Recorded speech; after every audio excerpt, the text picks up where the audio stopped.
spiel, but I was just talking about rising gas prices and how that hurts the common man. And I'm wondering whether some people who push the super green policies are happy about that.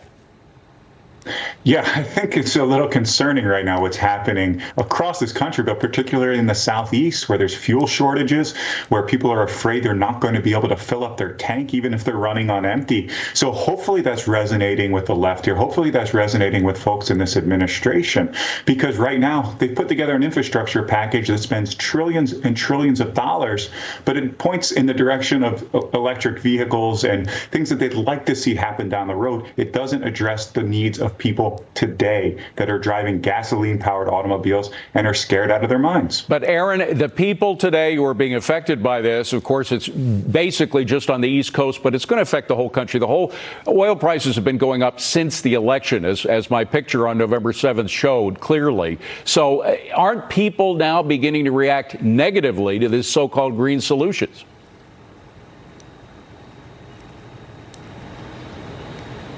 Okay, Aaron is still not here. Let's focus on Brandon then. What do you think about that, Brandon? Is there a pushback now from the common man? There's going to be a lot of pushback from the common man. Everyone's not ready to rush out and buy a Tesla right now. And building green infrastructure is a great idea, maybe 10 years from now. But today, people have real needs, and we can't be spending trillions of dollars. We have a $28 trillion national debt already. We're in an economic crisis with regard to our debt. We're starting to look more and more like Italy and Greece in terms of our finances, and yet we want to spend money on things that may be beneficial down the road instead of addressing the real American needs that we're facing today. We're not addressing those in this infrastructure plan. We're spending more on EV than we're spending on roads, highways and bridges and airports and things that people depend on. The other question is how we pay for it. The president claims that raising corporate tax rates is going to pay for the entire thing. Corporate tax revenue amounts to only 7% of all the tax revenue the government comes in.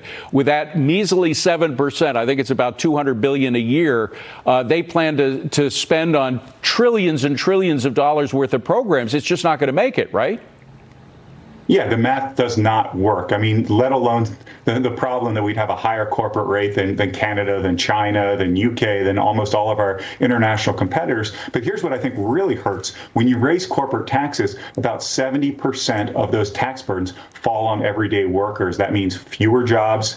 It means lower wages. So it's not the fat cats in C-suites that are going to be paying this higher tax bill. It's everyday Americans. And that's what should be really concerning for people right now. Brandon, the other thing that concerns a lot of folks, particularly small businesses, they can't find the workers for the positions that they have. There are 8.1 million unfilled jobs available out there. A lot of people say because of the extra benefits workers are getting from the feds. As Cecilia Rouse, she's the director of the Council of Economic Advisors, she was implying that that's not really a problem today. She was talking about how the extra jobs are a good thing because it's going to force workers to increase the minimum wage, but you'd have to increase it to over $20 an hour in order to match what the federal government is giving out. And a lot of these small businesses can't do that.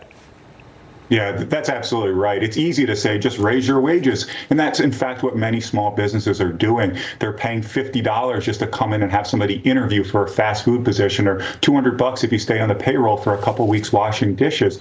But the fact of the matter is these small business owners are still trying to claw out of a recession, out of a pandemic fueled difficult period of our economic history. It's very difficult when these businesses who are hanging on by a thread, who are just trying to make it, all of a sudden have to dedicate a significant amount of money toward paying their employees, let alone the higher taxes that we're going to potentially be seeing from this administration, as well as increased mandates. Right. They're saying that everyone's going to have to provide sick leave to people, even businesses that have as few as 15 employees. That's crushing for a small business. Well, it's going to put a lot of them out of business and just leave it to the big corporations. I mean, this is the most anti-small business administration that I've seen in my entire lifetime.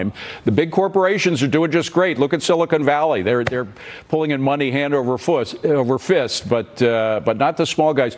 Brandon, thank you very much. Brandon Arnold, I appreciate you being here, and our apologies to Aaron Gibbs. I'm sorry, Aaron, that we had those problems getting your earpiece working. Meanwhile,